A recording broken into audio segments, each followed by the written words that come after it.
Many moons ago, a nameless evil was imprisoned in a place far beyond reach. Hurry up! If he were ever to be released, it would spell certain doom for all existence. Hey. Hello, Matthew. How are you doing? Good. How you doing? Not too bad, thank you. How are you doing? How are things How are you keeping, considering the circumstances? You know, every day's Groundhog Day. So. Well, it's great to see you out of makeup. I know most people are gonna be like, who is this guy? Yeah. Why are we even talking to him? So. So I mean, one of the questions whenever I watch Star Wars, for example, one of the questions that I always wanted to ask David Prowse, who sadly passed away recently, is for him it must have been a really kind of almost like an out of body experience, to be an actor in this film where you never see him and we never hear his voice. I mean, yours is not quite exactly the same because there is quite a certain amount of physicality to your role, even though you're kind of covered in makeup. But what is that experience when you see the final product and it's you, but it's not you at the same time? Totally. No, that was something that actually Steve and I talked about the voice, because originally we were talking about what does the voice sound like, who's going to be the voice, and he had a couple guys lined up that were, I'm not going to say who he was talking about because I was super excited because they were from Star Wars and they're going to voice the character. But at the end of the day, the voice is so processed and so out of this world that it was like, that's PG. So I was just lending the physical features to him and doing my thing, but I'm just happy that PG looks so great and is really who we were hoping he was going to be. So so I mean, without going into too many specifics, I imagine it's a really extensive process, but can you just briefly kind of explain to people what getting into the makeup and the costume involved? I imagine it was hours and hours. Well, first of all, they have to do a whole cast of your body, which is just, you basically get covered in a cast that you would put on your arm, but it goes all over you, and then it has to seal, and then they cut it open, and then after they make the prosthetics and make the suit, it takes about 3 hours the first time to get into it, and they're just gluing everything down. So it's like the body comes up, it's a suit, and they glue it to your chest, and they glue it to your back. And then, which doesn't sound too bad, but when you do that 30 days in a row, you start losing skin. Like I had a line around my chest and a line on my back of just like skin being ripped off, like being waxed every day. And it's a painful experience, to be honest, getting in and out of that suit. But the makeup people are so nice. And they feel so bad because they're in essence almost torturing you. And they're like, oh, here we go again, putting you in the suit. And actually, the weirdest thing about this suit is nobody knows you're in the movie. So the one day I showed up, because I get there before anybody else to get the makeup on. And then I leave after everyone else has wrapped and they're finished. So no one knows who you are. Yeah. And the one day my call time was partway through the day and I couldn't even get on set. They're like, hey, what are you doing here? Who are you? You're not part of the crew. I'm like, what are you talking I think that happened in Hellraiser. I think right at the end they had the party and nobody knew who Pinhead was. He turned up at the party and like, who the hell are you? Yeah. Yeah, and it's such a weird experience. I'm like, I am bleeding for you guys and you don't know who I am. It was but it was all good. And there was a couple days I actually just came to set to make sure everyone knew who I was. And yeah, it was it's such a surreal experience though, because you kind of feel like you're the crew member with leprosy because nobody really knows who you are. They keep their distance from you, and you are a little miserable in that suit. So it's not delightful being around PG just because everything's itchy. It's an itchy process. Everything's sticky. Your sweat, you're sealed in there. It's like wearing another person's sweatsuit over top of your suit and you have no ventilation. There's no airflow. So I mean, if it was a normal horror film, I could appreciate that. That's not so important. But I mean, this is it's not just a physical. I mean, you get some action scenes, but I mean, especially in the levity of the film, all the humor. I mean, that depends a lot on your body, the way you move and your facial expressions. So that must have been something that was really kind of difficult and demanding for you, to pull off.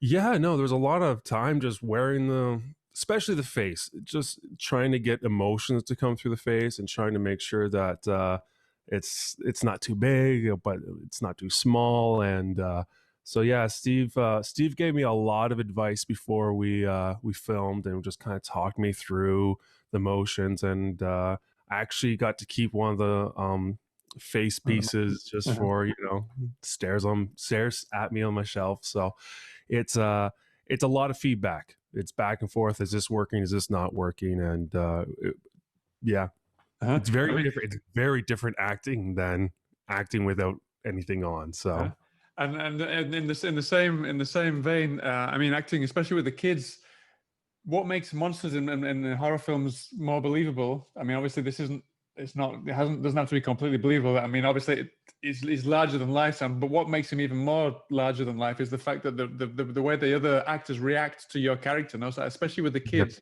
So yeah. Coming up with that kind of chemistry and the reactions that the kids pull off, how did you work with them beforehand? Because I mean, you said that you're almost like the person with leprosy, no? There. So how did you get to work with them a little bit to pull that off in the end? It was, you know, such an interesting experience. So Nina and Owen, who, by the way, I didn't even know their real names because they kept on going by the names of the characters in the film. Right. Like they were just right from day one. That's what they started calling each other. So I remember I was doing an interview, and they're like, "You're going to do it with Nini." I'm like, "I don't know who the heck this is," and sorry, Nita, and because I was just so used to her regular character, but they were great. Like, first of all, these kids were on point because they knew everyone's lines, they knew everyone's stage directions, they knew everything. So just from like actually showing up and doing their job, these guys were pros. And I'm pretty sure for Anita, it was her first time actually acting in a film, and she did a fantastic job. But I have kids, so we did a couple Zoom calls before we got on there. They got to see who I was, and we got to joke around and have fun. And it was just basically like hanging out, kind of, yeah, with my own kids. So it was a cool time, cool experience. And I don't think I'm answering your question at all now. No, you are completely. Yeah, that actually brings me to the next question, because I was reading another interview that Steve did a while back at one of the festivals, and he said that it's funny that you said that was her first role in a film, though, because it said that as soon as she came on set, she was almost as obnoxious as she was in the film, and everyone was like, "Come on, we got to get into action because she's here now. We got to get going." Yeah. And what she says. Yeah. Was she as kind of on hands on with everything as she is in the film? I guess, to be honest, yeah. And like, it was a little overwhelming. Like, she is a firecracker. Go over there and wait for us to come back in the morning.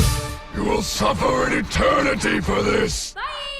Steve kind of let people go for it, and he's a very as long as you're playing in the sandbox, he lets you do your thing. So there wasn't a lot of, like, he would give a little guidance at the beginning, this is what we're going for, and then it was kind of reins off, and he kind of let us go, which was super freeing. For the most part, there wasn't, unless we were just completely off base, for the most part, most of the feedback that I got was like, I was just saying some of the names wrong, like Gygax and these world.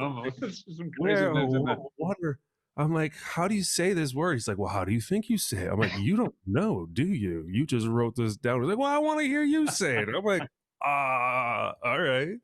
So there was like monologues in there where I'm like, oh my gosh, this is a whole new universe of just made up shenanigans. But Steve was, as long as you were, in the sandbox, he was pretty hands off in that, in that area. So. Well, where I imagine he's not very hands off was when it came to the special effects department, because he goes all out gore and as in front of the camera as possible. No, so that must have been a really good experience. It must have been really helpful to everybody to kind of hone in their performance, because everything was pretty much on camera as much as he could possibly get in there. No. Yeah, no, for like, other than the flashback sequences and like the destroying of worlds, which is a really cool montage thing, which was all on green screen, right? Everything was there. So it was pretty easy to, like, you weren't imagining anything. And I do think that was super helpful, because there's a lot of monster movies that people are just in green suits and kids are just acting to a guy in spandex. And it's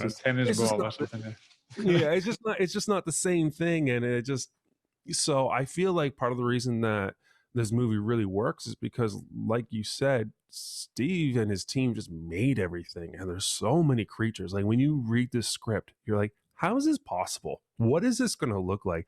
And then all of a sudden, like, there's this huge scene in the forest where there's a massive battle of all these creatures. You're like, how did you make all these things? Like, this is crazy. Like, I just remember showing up and seeing everybody, and we've rehearsed the scene without our costumes on, but when everyone shows up with their costumes on, I'm like, I'm just beside myself. I'm like, this is nuts. Like, someone just stayed up all night making these creatures, and it's mind-boggling to think that Steve, this is all coming out of his head. This is just stuff that he's just pondering about, and just over the years he's just kind of stored away. He's like, I'm going to use this. He just brought it all out for this film. So it's really cool to watch it through that lens. Cool.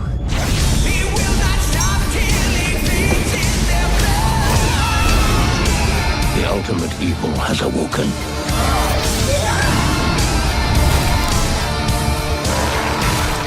I was looking through a few of the behind-the-scenes photos, and I saw a great photograph of PG behind the camera. And I know that you're a director yourself. You just recently released a film last year, and you've done a few shorts. Yep. So, is there anything you can tell us that you're planning to do behind or in front of the camera as well in the? Steve. Steve has all of my casting. So I'm like, hey man, I'm trying to make a monster movie too. He's just like, you know what? I will build you a suit. You get to wear it. So I'm actually making a new movie, and it's called Death Valley. And it's basically, I get to wear the suit again, and I get to direct. And it's basically an action film that is, guys go into the bunker. It's kind of like Doom meets Resident Evil with a little bit of a bad boy. So yeah, it's a little fun movie that we're working on during the quarantine. And hopefully, if we get through lockdowns and all this nonsense and the virus, that we can just finish it up and get it out for this year. So yeah.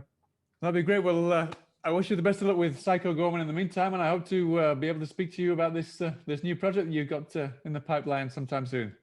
Great. Thank you, Howard. All right, cheers. Thank you so much for your time, Matthew. Take care then. There's a new god in town, and his name? Psycho Goreman. It was nice meeting you. It would be nicer if you were dead. All right, bye.